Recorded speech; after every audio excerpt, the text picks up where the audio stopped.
유다와 실라가 예루살렘 교회로 돌아갔고요. 이제 사도 바울과 바나바는 안디옥 교회에서 성실하게 목회를 합니다. 혼란을 겪었던 안디옥 교회는 이제 안정을 되찾았고 그리고 성숙해졌습니다. 모든 것이 다 편안할 때에 벼랑간에 사도 바울과 바나바가 안디옥 교회 담임 목사라고 하는 기득권을 내려놓고 다시 선교 여행을 떠나겠다라고 이야기를 합니다.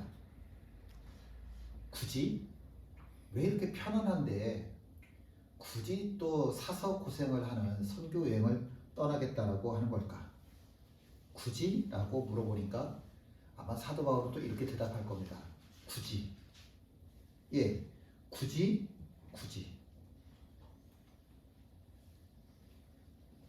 사도 바울에게 있어서 인생을 살아가는 목적이라고 하는 건 편안한 게 아닙니다. 하나님께서 원하시는 겁니다. 하나님의 눈이 있는 곳에 나의 눈이 있기를 원하고 하나님의 마음이 있는 곳에 나의 마음이 있기를 원하는 것, 하나님께서 원하신다라고 하는 그 것, 이것이 사도 바울의 인생의 모토입니다. 인생의 동기입니다. 내가 살아가는 이유입니다. 내가 복음을 뿌렸던 그곳에 다시 가서 그 복음의 씨앗들이 잘 자라도록 돕는 일을 하고 싶은 겁니다. 이게 지금 사도 바울의 마음입니다. 그리고 보면 사도 바울은 하나님을 정말 많이도 닮은 사람입니다. 지난번 선교 여행 때 사도 바울 죽을 고생했는데 이번에 간다고 해서 편안할 거 아니잖아요. 지난번에 험산줄령 넘었는데 이번에는 꽃길만 기다리는 거 아니잖아요.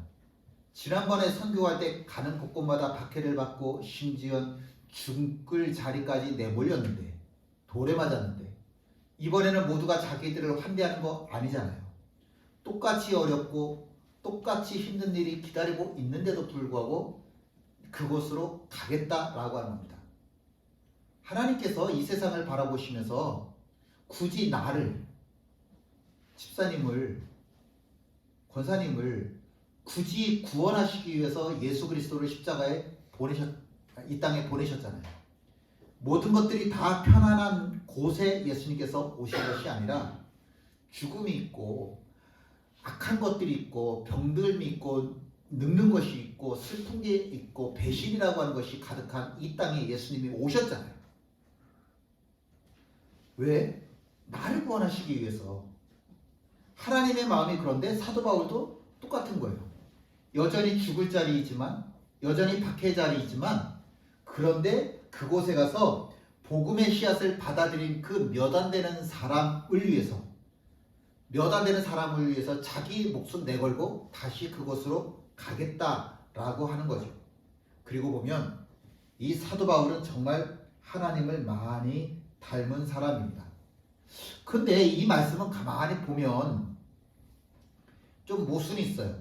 뭐가 모순이냐면 자식이 아버지를 닮는 게 당연하지 자식이 안 닮는 게 당연한 게 아니잖아요. 요새는 유전자 기술이 굉장히 발달돼서 예전엔 아무나 하던 게 아니었는데 요새 툭 하면은 아들이 딸이 나 안 닮았네. 그래서 부모들이 유전자 검사하는 일들이 많아졌어요. 친자식인 줄 알았더니 8살까지 키우고 보니까 친자식이 아닌 경우가 너무너무 많은 거예요. 그런 시대죠. 사도 바울은 아무리 봐도 하나님을 많이 닮은 사람입니다.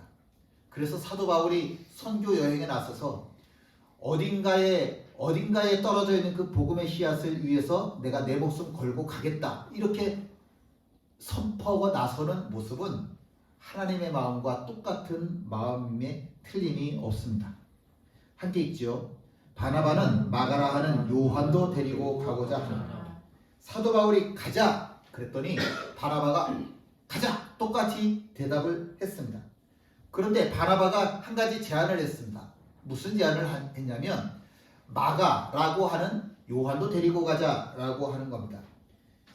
히브리식, 그러니까 이스라엘 이름으로는 요한이고 이걸 로마식으로 발음을 하면 마가가 됩니다. 마가라고 하기도 하고 요한이라고 하기도 하고 똑같은 사람입니다. 선교하자라고 하는 이야기에는 사도 바울이나 바나바나 이견이 없어요. 똑같아요. 왜? 하나님께서 원하시는 일이니까. 바나바도 마찬가지예요. 편안한 삶, 안정된 삶? 아니요. 그것보다는 하나님의 뜻을 따라서 한 사람이라도 더 구원하기를 원합니다. 그리고 보면 사도 바울과 바나바는 가장 위대한 예수쟁이임에 틀림이 없습니다. 왜? 한 사람이라도 더 구원하기를 원하는 마음이 있으니까. 하나님 마음이니까. 하나님 마음 아닙니까? 하나님의 마음을 갖고 있는 사람이 이 세상에서 가장 위대한 예수쟁이인 건 틀림없잖아요. 함께 있습니다. 나와 함께 갇힌 아리스다고와 바나바의 생질 마가와. 이건 골로새서에 나오는 말씀인데 여기 보면 바나바의 생질 마가다라고 이야기를 하죠. 바나바가 굳이 마가를 데리고 가는 이유가 자신의 생질이기 때문에 그렇다라고 하는 거죠. 생질이라고 하는 말은 우리가 잘 안 쓰는 말인데 조카죠, 조카. 근데 이거는 번역이 잘못됐어요. 정확한 번역은 사촌입니다. 그러니까 마가는 바나바의 사촌 동생이 되어진 거죠. 바나바는 자기 사촌 동생이 물론 지난번에 실수했어요. 밤빌리아라고 하는 곳에서 너무 힘들어. 그리고서는 무단 위탈해서 집으로 휙 돌아가 버렸거든요. 그렇지만 이번에 2차 전도 여행께 동행을 해서 마가에게 다시 한번 하나님을 섬길 수 있는 기회를 주자라고 하는 이야기입니다. 근데 바울은 안 되겠다는 거예요. 왜? 사람의 일이 아니라 하나님의 일을 하겠다고 나섰다는 사람이 힘들다고 하는 이유로 몸이 불편하든 마음이 불편하든 몸이 불편하든 마음이 불편하든 간에 불편하다고 하는 이유로 하나님의 일을 내팽개쳤다? 이건 있을 수 없는 일이라고 하는 거예요. 그래서 사도 바울은 그런 사람은 무조건 안 된다라고 하는 겁니다. 안 돼. 하나님의 일을 하기에 그 사람은 너무 준비가 안 돼 있는 사람이야. 그리고 딱 잘라버리는 겁니다. 아마 MBTI로 하면 누굽니까? 사도 바울은 J죠. J. 아주 엄격한 사람이고요. 바나바는 P입니다. 아주 온화해요. 융통성이에요. 뭐든지 그럼 이렇게 하면 되잖아. 저렇게 하면 되잖아. 그건 바나바 스타일이고요. 안 돼. 정해진 규칙대로 해야 돼. 이거는 사도 바울의 스타일입니다. 그런데 바나바의 이야기를 듣고 사도 바울의 이야기를 이렇게 듣다 보면 이 두 사람 얼마든지 타협할 수 있을 것 같아요. 얼마든지 타협할 수 있을 것 같은데 현실이라고 하는 것은 정반대였어요. 도무지 두 사람 사이에 타협이 이루어지질 않는 거예요. 그래서 서로 심히 다투어서 피차 갈라섰다라고 성경은 말씀합니다. 이게 참 마음이 아픈 게 가장 위대한 예수쟁이 성경에서 꼽으라고 하면 사도 바울, 바나바 이 두 사람을 손꼽을 수 있을 텐데 왜 그들 그렇게 성질들을 내는지 서로 주장들을 내세우느라 중간에 타협점이 전혀 없어 보이더라고요. 얼마 전만 해도 2년 동안 선교 여행을 잘 마치고 돌아왔잖아요. 성공적으로 마쳤잖아요. 선교 여행을 하면서 같이 사선을 죽을 고비를 몇 번이나 넘겼던 사람들이잖아요. 같이 한 교회에서 안디옥 교회에서 공동 목회했던 사람이잖아요. 그 교회 모든 혼란을 다 극복해낸 사람이잖아요. 누가 보던지 간에 사도 바울과 바나바는 환상적인 한 팀임에 틀림이 없습니다. 근데 지금 자기 생각들이 너무 분명해서 서로 화해를 이루지 못하고 헤어졌다. 이럴 수 있을까 싶습니다. 이 두 사람의 가장 근본적인 마음은 이런 거잖아요. 하나님께서 원하시면 내가 죽을 자리라고 하더라도 지옥의 불구덩이라고 하더라도 내가 가겠다. 이게 사도 바울의 마음이고 바나바의 마음인데 근데 지금 성격, 감정 이것들이 맞부딪힐 때는 서로 양보를 못하더라는 거죠. 하나님께서 원하시면 죽을 수도 있다. 그러나 내 생각을, 내 감정을 꺾을 수는 없다. 이렇게 되는 거죠. 그러니까 이 성경을 읽으면서 우리가 많이들 흔히 이런 얘기를 하죠. 누구하고 싸우면 에이 사도 바울도 싸우고 바나바하고 헤어졌는데 뭐 우리도 그럴 수 있지. 꼭 면죄부를 주기 위해서 성경에 기록되어져 있는 건 아닐까? 그런 생각이 들기도 합니다. 여기서 다툼이라고 하는 말은 설전, 아주 격렬하게 다툰다라고 하는 의미를 가지고 있습니다. 자, 함께 읽지요. 서로 돌아보아 사랑과 선행을 격려하며. 예수쟁이가 되려면, 성숙한 예수쟁이가 되려면 서로 돌아보는 일을 해야 됩니다. 서로 왜 어떻게 돌아보냐? 사랑하세요. 선한 일 베푸세요. 이렇게 이게 하나님의 교제죠. 하나님의 안에서 이루어지는 교제의 모습입니다. 사랑하세요. 선한 일 하세요. 그렇게 자꾸 서로가 서로에게 격려하는 것. 이게 성숙한 예수쟁이의 모습입니다. 근데 여기 지금 격려라고 하는 말에 제가 빨간색으로 표시했잖아요. 왜 빨간색으로 표시를 했을까? 아까 다투었다라고 하는 말을 했잖아요. 다투었다, 다툼이라고 하는 말과 격려라고 하는 말이 똑같은 말을 번역한 거예요. 신기하지 않으세요? 다툼이라고 하는 말과 격려라고 하는 말이 똑같은 단어에서 번역된 거예요. 한쪽에는 다툼이라고 번역이 되어져 있고 한쪽에는 격려라고 하는 말도 안 되는 정말 어울리지 않는 두 단어로 번역이 되어져 있는 겁니다. 자, 성경 말씀 함께 읽지요. 서로 심히 다투어 피차 갈라서니 바나바는 마가를 데리고 배 타고 구브로로 가고 바울은 실라를 택한 후에 형제들에게 주의 은혜에 부탁함을 받고 떠나 수리아와 길리기아로 다니며 교회들을 견고하게 하니라. 아멘. 마가를 데리고 갈 것이냐? 데리고 가면 안 된다? 라고 하는 걸로 사도 바울과 바나바가 헤어졌죠. 근데 바나바가 먼저 구브로라고 하는 섬으로 떠났습니다. 우리 지도 오랫동안 봤으니까 기억나시죠? 구브로라고 하는 곳으로 떠났어요. 그러니까 처음 전도 여행 갔을 때 그 코스를 똑같이 가기 위해서 그럼 난 구브로로 갈래. 그리고 구브로라고 하는 곳으로 간 겁니다. 그러니까 사도 바울은 헤어진 마당에 바나바가 구브로로 가니까 내가 굳이 구브로로 갈 이유가 없네. 이렇게 되는 거죠. 기억나시죠? 자, 여기 보시면 안디옥에서 구브로라고 하는 곳으로 갔어요. 처음에. 근데 이번에도 바나바는 구브로라고 하는 곳으로 간 겁니다. 그러니까 사도 바울은 구브로로 갈 수가 없어서 뭐라고 그랬었어요? 왜 이번에 선교 여행을 떠나요? 내가 처음에 갔던 교회에 처음에 가서 복음을 전했던 그곳에 남아있는 성도들을 내가 돌아보겠다. 그런 거잖아요. 그래서 거꾸로 루스드라, 이고니온이라고 하는 거꾸로 자기네들이 맨 마지막에 선교했던 그곳으로 가기로 작정을 한 겁니다.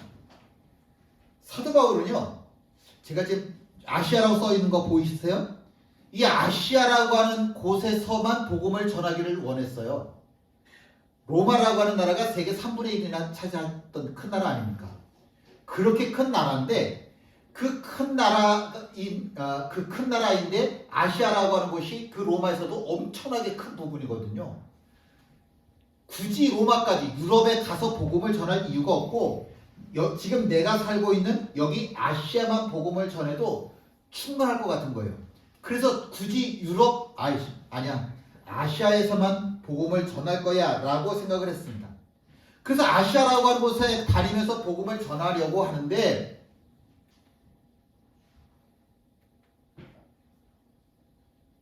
노란색 동그라미 보이세요?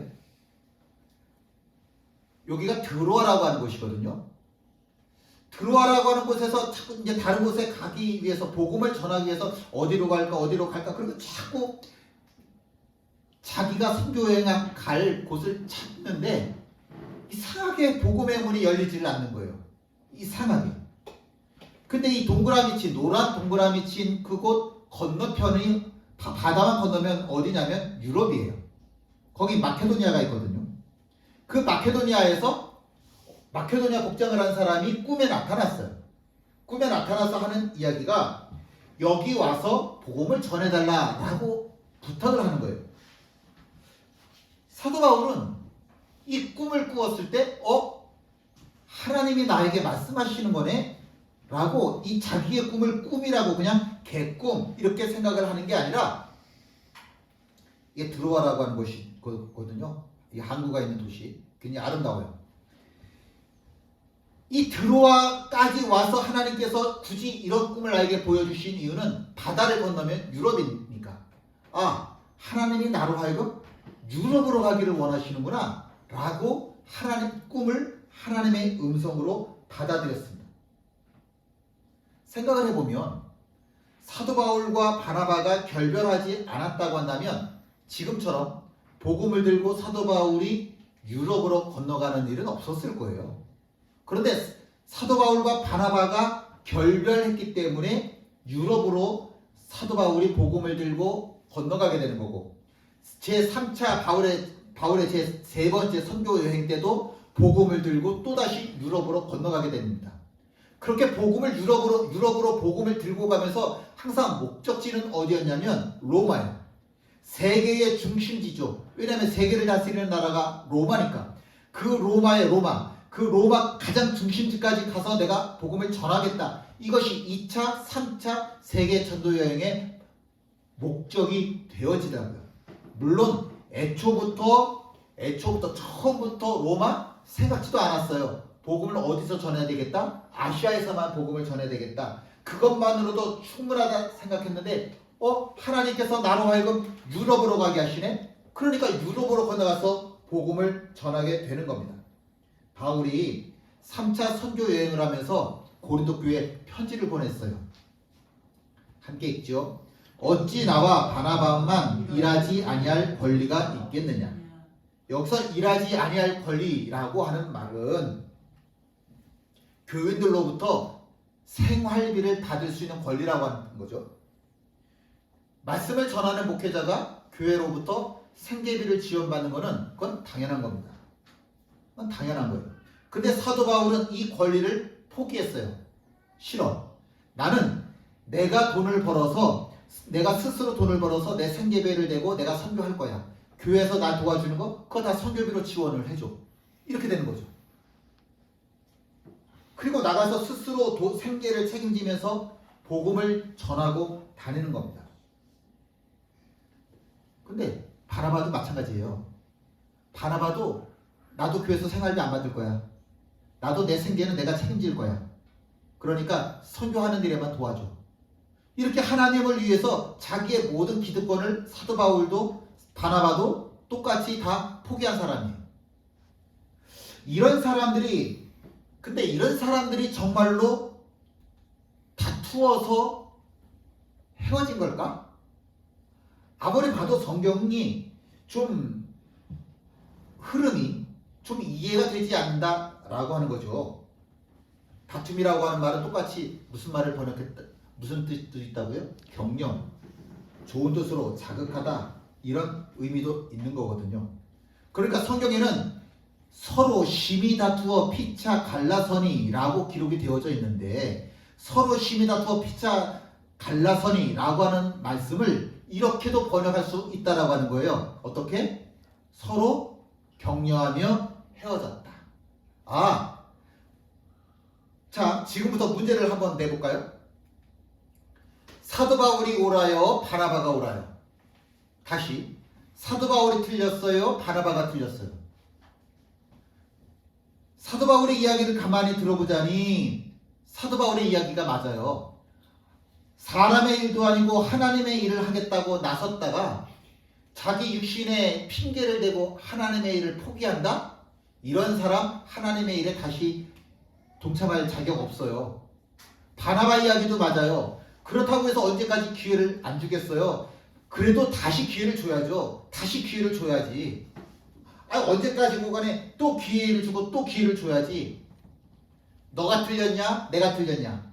너가 맞았냐? 내가 틀렸냐? 이게 아니라 당신과 나는 서로 다른 생각을 가지고 있는 거군요. 그래서 서로 격려하며 헤어졌다라고 하는 것으로 본문을 쓰는 것이 더 맞는 말 아니겠냐라고 하는 겁니다. 하나님의 뜻이라고 하는 것은 사도 바울 입장에서 나를 통해서만 이루어질까? 아니면 하나님의 뜻은 바라바 나를 통해서만 이루어질까? 사도 바울을 통해서도 바나바를 통해서도 하나님의 일은 이루어져야만 합니다. 그리고 이루어졌어요. 나만 하나님의 도구고 나만이 아니라 나를 통해서도 집사님을 통해서도 권사님을 통해서도 우리 모두를 통해서 하나님의 뜻은 이루어져야만 하는 겁니다. 그래서 서로가 서로를 격려하면서 헤어졌다라고 하는 거죠. 자, 세상에서는 이렇게 얘기해요. 1 빼기 1은 0이다 라고 얘기를 해요. 근데 가만히 하나님의 법칙을 보니까 1 빼기 1은 0이 아니라 2가 될 수도 있더라고요. 왜? 하나님께서는 모든 것이 합력하여 선을 이루게 하시는 분이니까 1 빼기 1이라고 해서 내가 넘어졌다고 해서 손해보는 거 아니고, 내가 뺏겼다고 해서 손해보는 거 아니고, 내가 더디게 간다고 해서 손해보는 거 아니더라고요. 하나님 안에서는 1 빼기 1이 2가 될 수 있더라고요. 모든 것이 합력하여 선을 이루시는 하나님이시니까. 상상조차 할 수 없는 하나님의 역사가 두 사람이 헤어진 다음에 불일 듯이 일어나게 되더라 라고 하는 겁니다. 함께 읽지요. 그는 우리의 화평이신지라 둘로 하나를 만드사 원수된 것 곧 중간에 막힌 담을 자기 육체로 허시고. 사람과 사람 사이에 담을 세우는 것은 그건 마귀의 일입니다. 내 마음에 자꾸 벽을 세우는 건 그건 마귀의 일입니다. 사람과 사람 사이에 담을 허무는 것은 하나님의 일입니다. 내 마음에 벽을 무너뜨리는 일은 그건 하나님의 일입니다. 마귀는 마가라고 하는 사람을 이용해서 바울과 바나바 사이에 담을 세웠습니다. 그런데 하나님께서는 그 담을 무너뜨리셔서 사도 바울을 통해서도 바나바를 통해서도 더 복음이 크게 확장되는 일이 일어나게 하셨습니다. 오늘 부활주일입니다. 부활절이라고 하는 것은 담을 무너뜨리는 일입니다. 홍해라고 하는 담도 무너뜨리시고, 여리고라고 하는 담도 무너뜨리시고, 질병이라고 하는 담도 무너뜨리시고, 사람이라고 하는 담도 무너뜨리시고, 물질이라고 하는 담도 무너뜨리시고, 내 앞에 있는 모든 담을 무너뜨리는 일, 부활의 능력으로만 오직 가능한 줄 믿습니다. 오늘 부활절인데 그 부활의 능력이 예수님께서 돌이라고 하는 담을 무너뜨리셨던 것처럼 우리에게도 그 부활의 능력으로 주님께서 은혜에 은혜를 더하실 줄 믿습니다. 깨어나